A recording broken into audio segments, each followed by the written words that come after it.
Okay, well, welcome to Hold On Mate, the podcast, and episode 2, which is the pressure to always feel productive. I suppose what I mean by the pressure to always feel productive, so for me anyway, I always feel like if I'm not doing something or have something booked in, or if I'm sitting down on the sofa relaxing, as people would call it, then I'm not actually being productive. There's other stuff that I could be doing, and I feel like if I'm not taking that specific time to do those things, and I'm just sitting there watching TV, not being productive, sitting on my phone or my laptop, is something that I feel I need to do.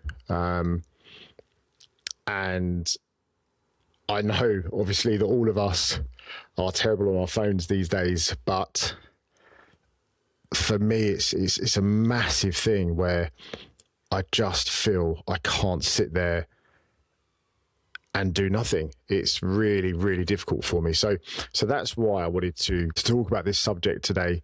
And there's a few things that I've done, certainly more recently since starting my ADHD medication. There's certainly things that I've done that has helped with taking the time to sit back and actually relax. So, so let's get going.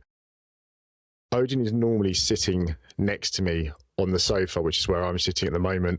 And I am in a different location. I'm in Chloe's living room this time, not my living room at my flat. So it's going to be mixed between both. And just to let you know, Odin is still here. It is very, very hot today. And he is laying down on the wooden floor, which hopefully is a lot more cooler for him. Anyway, let's get into it. Let's get going. The first part of this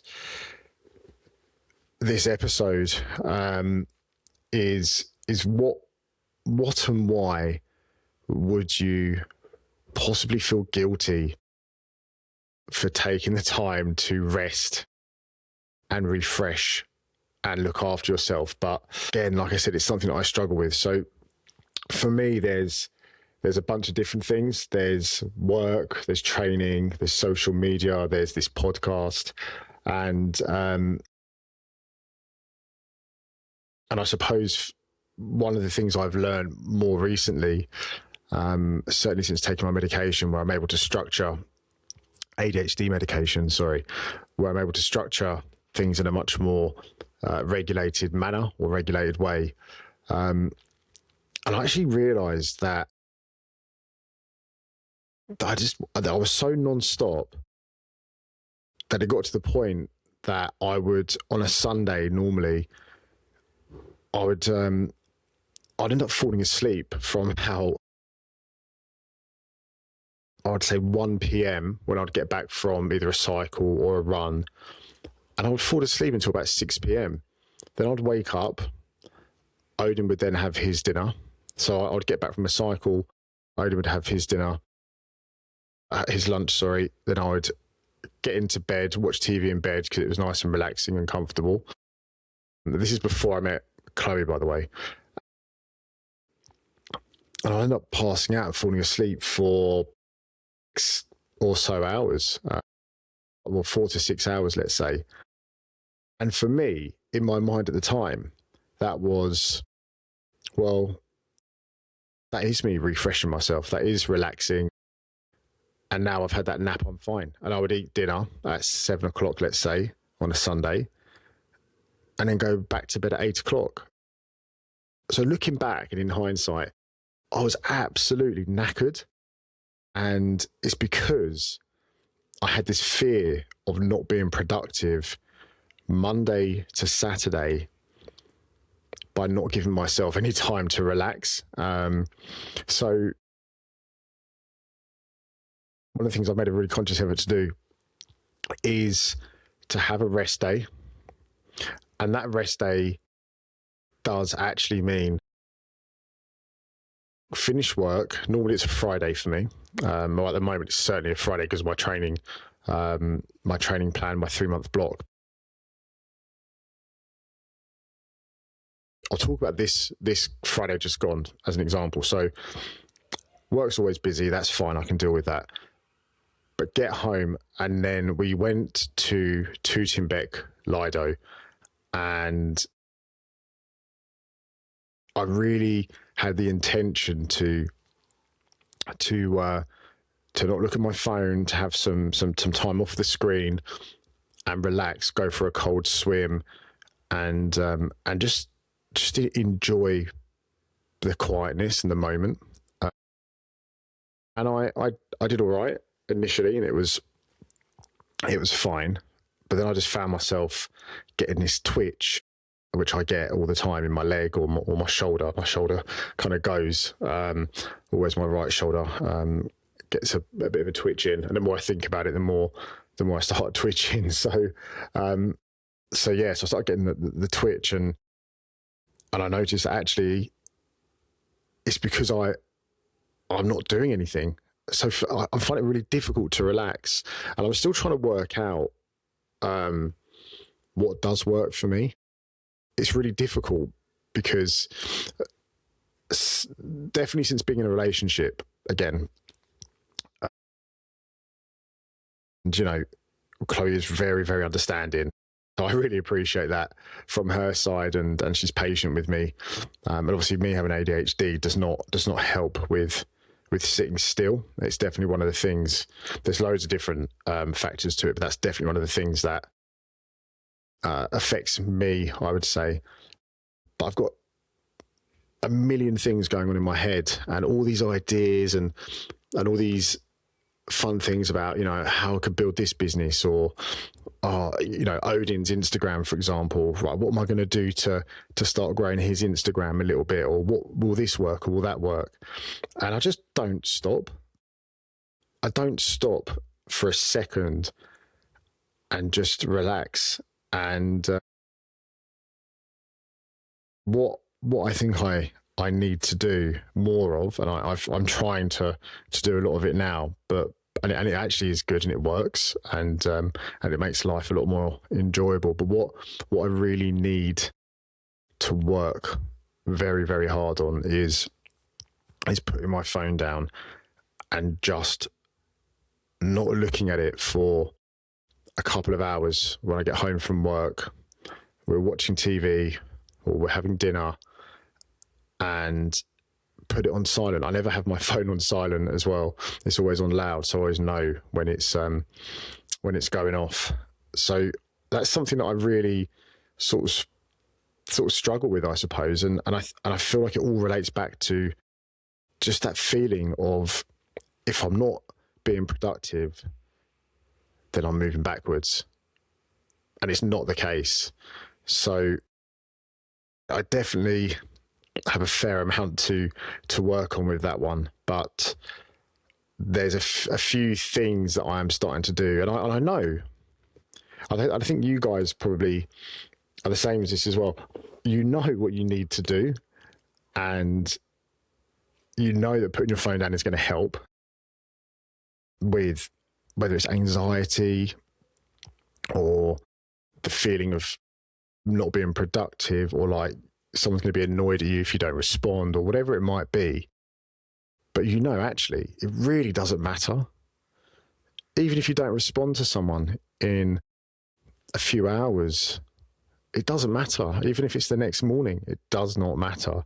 And I'm trying to teach myself and learn from what I'm telling myself, and learn from what I already know is the right thing to do. So yeah, anyway, I don't know what else to say on that, but that is definitely something that I'm working on, and I'm definitely still struggling with. So it's not just you. If you feel like you are struggling with that and no one else is around you, just know right now that I definitely am on the same page as you. I struggle with it big time. I think think another thing as well with always feeling that pressure to be productive is, and certainly something that I find with sport, and this relates to a bunch of different things, but I always have to have something booked in. I just cannot not have an event booked in. You know, I got to the start of this year, obviously I started my ADHD medication. I wasn't drinking, still not drinking, but I stopped drinking last year.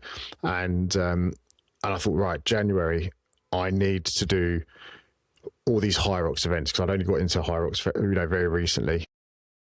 So I was like, right, I'm going to book all these events this year.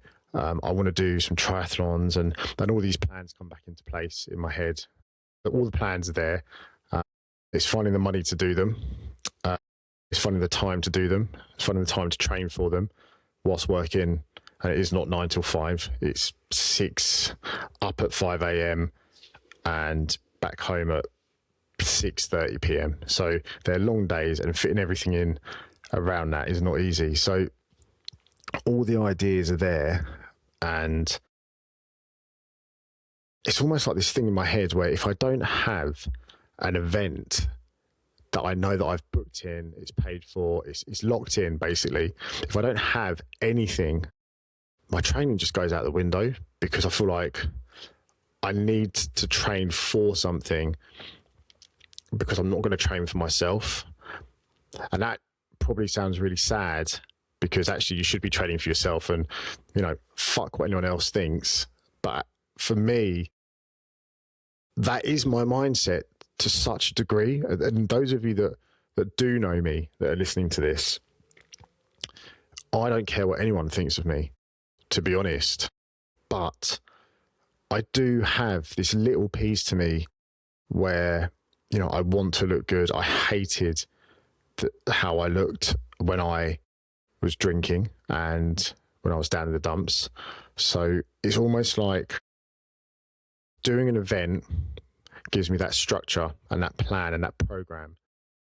So I'm building up to something, and once it's done, that's great, because that's that sense of achievement that kicks in. So I don't know. I don't actually know if that's a normal thing or if that's an everyday thing that people also have. But for me, always having to have an event booked in, or a competition booked in is a massive one for me. So yeah, I don't think I'll ever change that, to be honest. And I think with ADHD as well, just going back to that, because there's so many millions of different ideas and plans and everything going on in my head, and I hear, people are oblivious to what goes on in their surroundings 99% of the time. And for me, I hear everything. I hear every crunch of a crisp that someone's having behind me, or I hear 3 different conversations that are going on in the supermarket that I'm in. So then it takes my concentration away from actually why I'm actually at the supermarket, which is to get my own food. Why should I care what else is going on around me and what other people are talking about? But it's this thing where I have constant noise, and I think doing the fitness and doing the exercise and always having something booked in, and then giving me that structure in such a chaotic mind, is something that I've just learned works for me. So there's nothing wrong with having all these events booked in, but then it has to turn into, it has to be events and training that you enjoy. It can't turn into a chore, because that's when it becomes unenjoyable. I think one, obviously, so this podcast, Hold On Mate, it is quite clearly, if you haven't worked out already, it's focused on men's mental health.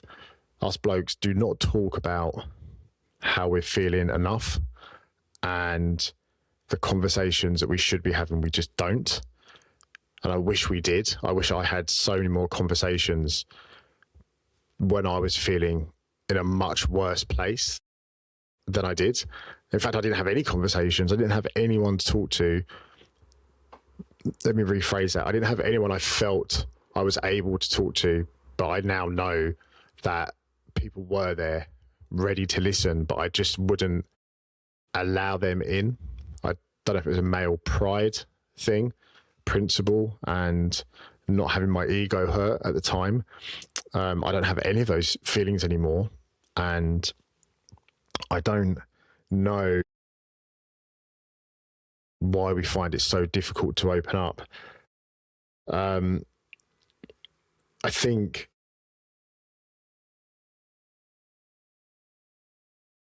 for me, having downtime in my head is downtime for me is working on the podcast, for example, or doing something sport related, or doing something, with Odin. And although those things are all really great and really productive, sometimes being unproductive is good. And I suppose that's the whole point of this podcast and this subject today. I suppose if you are going through something at the moment and you are feeling down and shit, and any bit of downtime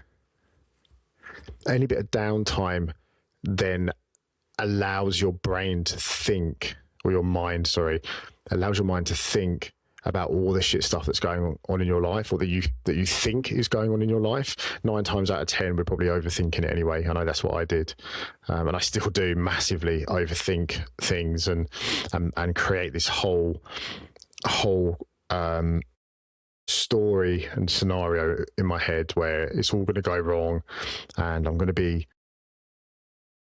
lose my job, I'm going to be homeless, I'm going to lose Odin, and I'm going to have nothing. And I've made it 38 years without that happening in England, Australia, New Zealand, Thailand. So I know that I can always make it work and make it happen, but that scenario in your head still builds up. So I think if it doesn't become a chore and unenjoyable to be exercising and doing productive things, but it then allows you to just step away from those crappy thoughts, then that's fine. But don't be so overproductive that it then turns the enjoyment of doing those things into unenjoyment. I think that's really what I'm trying to say. I never know whether any of this makes sense to anyone who's listening, to be honest. But I just think there's a very thin line to cross when it comes to being productive or being overproductive, and then it becomes unproductive. I think for me personally, signs of me doing too much. I mean, I spoke about one of them earlier, and that is napping. I will go like the Roadrunner, 100 miles an hour, and then suddenly I will just crash. And that is a huge sign that I need to just slow down, and I need to take a moment, listen to my body, listen to my mind, and allow myself to sit down and do nothing. As hard as that is for me, I need to almost push myself to do that. The same when you're not overly hungry, but you need fuel for training. Just get it done. Because actually, I know that I'll probably enjoy it at some point. Sitting there, just relaxing with no distractions, no phone beeping, and just enjoy being in the moment, to be honest. So yeah, that is something that is definitely a sign of that I'm doing too much. I think other things for me is I get very mentally tired because there's so much going on in my very little head. when there's no time to take a moment for yourself and rest and reset, you become irritable, or I become irritable. Things annoy me more, and that's probably another sign that I need to take a step back and slow down. So I think there's a few signs there. I think we all know our own signs probably. Maybe we should just listen to them a bit more and take a leaf out of our own books. The advice we give other people because we know it works, but we don't take the advice ourselves. So maybe we should take our own advice sometimes, and hopefully it works. I think what I've learned recently about the pressure of being productive is that when you do take a moment and when you do realize what does work for you with regards to giving yourself some time to rest and reset, those things actually don't have to be sitting there doing nothing. So for me, one of the things I absolutely love, and I've loved this since the day that I got Odin, but one thing that I really love doing is going on a massive long dog walk, and whether that's a Box Hill 10-mile kind of mini hike with him, or if it's going to somewhere like Richmond Park or somewhere a bit further out, in West Sussex or Surrey. I love doing that, those early morning dog walks where don't take any headphones and just enjoy being in nature and at peace. It's definitely one of the things that helps me. I don't know how many times you guys have had someone else say to you, I don't know why you're not, or why you always think you've got more to do because you've achieved so much. My mum has said that to me so many times, and I've never ever believed her or listened to her, to be honest. I've never given myself the praise or the pat on the back about what achievements I've had and what I've made. Not until recently anyway. And I think when you do take a second to stop and actually look back at what you've done so far in your life, and this is what's so great about this podcast, because although it's one bloke, his dog, talking to a microphone in his living room with a couple of cameras pointing at him, this really, really helps me understand more about myself and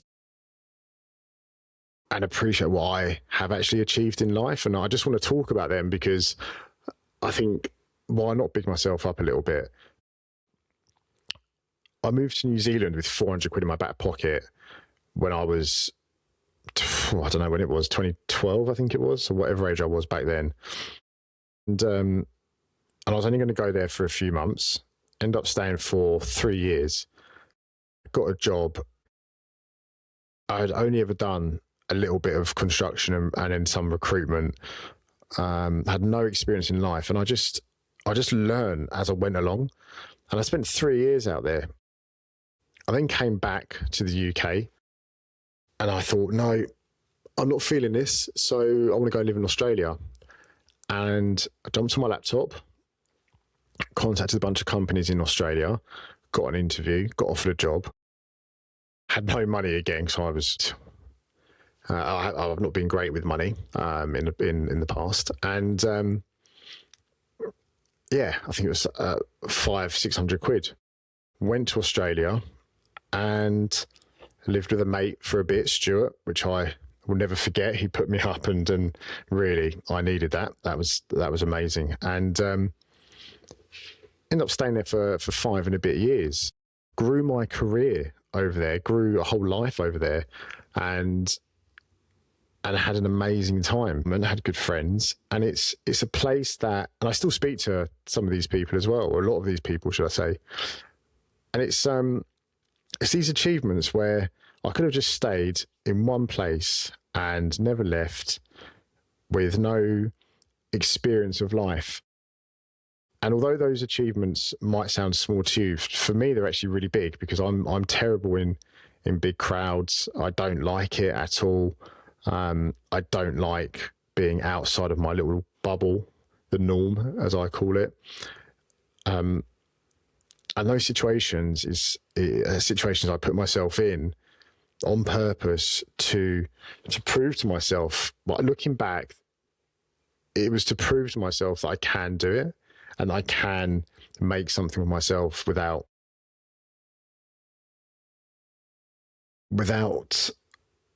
too much help. And I mean, you've always got your parents there. They're always going to bail you out if you need to at some point, if they need to at some point, and if you really need them. But really, you know, going to these places, I got into Thai boxing over there and I got obsessed with it.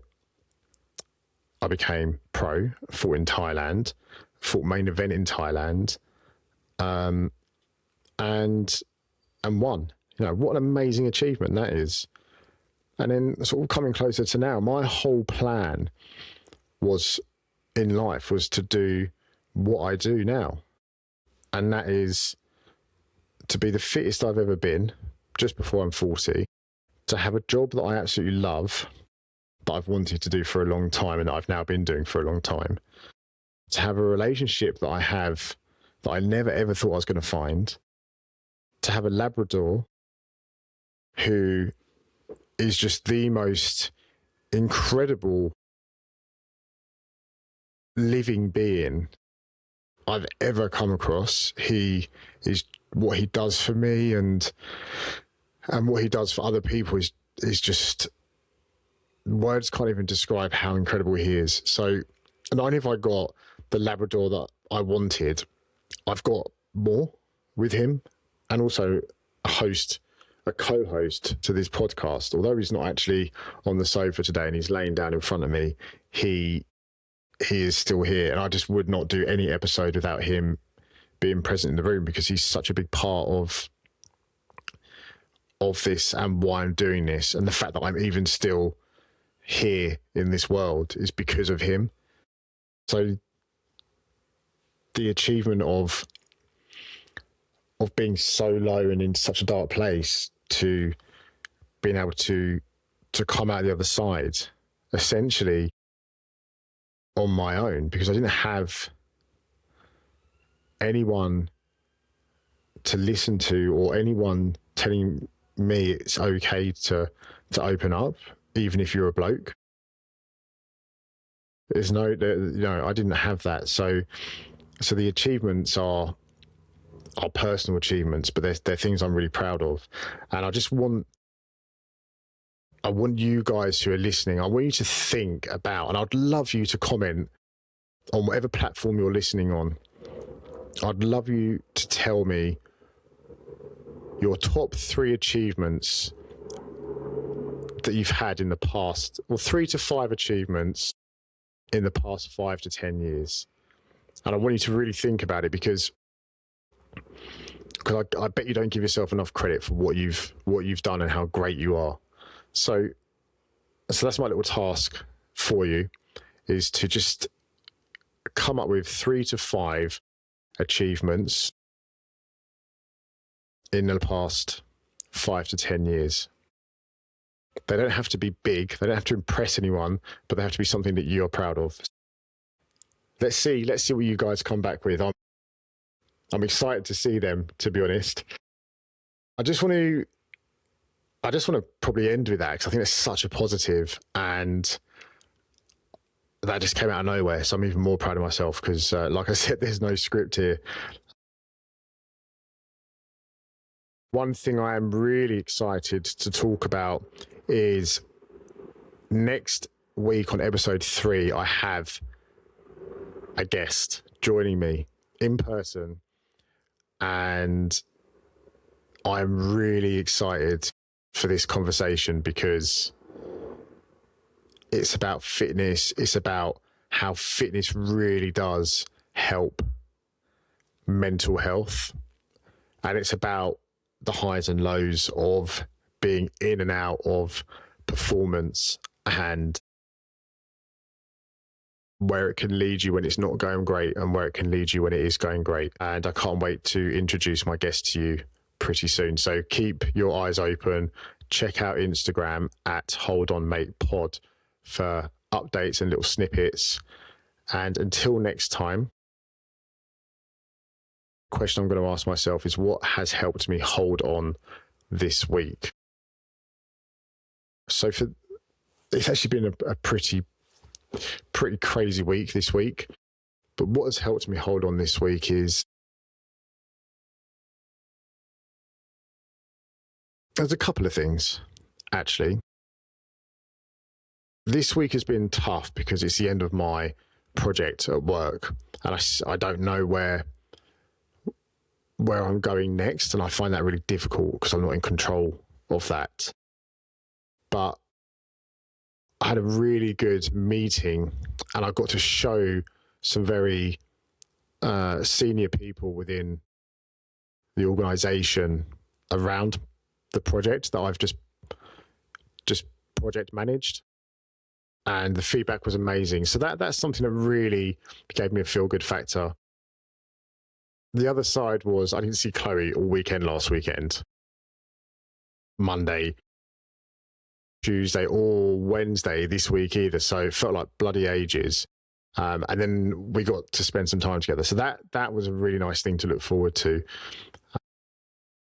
And the other thing this week, and Mike, who's my coach at my gym at Apex, he put a solid training program in this week, and it absolutely destroyed me. But what helped me hold on was knowing that I had a rest day on Friday. So they're the three things that helped me hold on this week. I wonder what my three things will be next week. But until then, thank you so much for listening. I hope you have an amazing week ahead. And I'm really looking forward to having an amazing conversation with my guest next week. So for now, hold on, mate. We're all good. And let's go get it.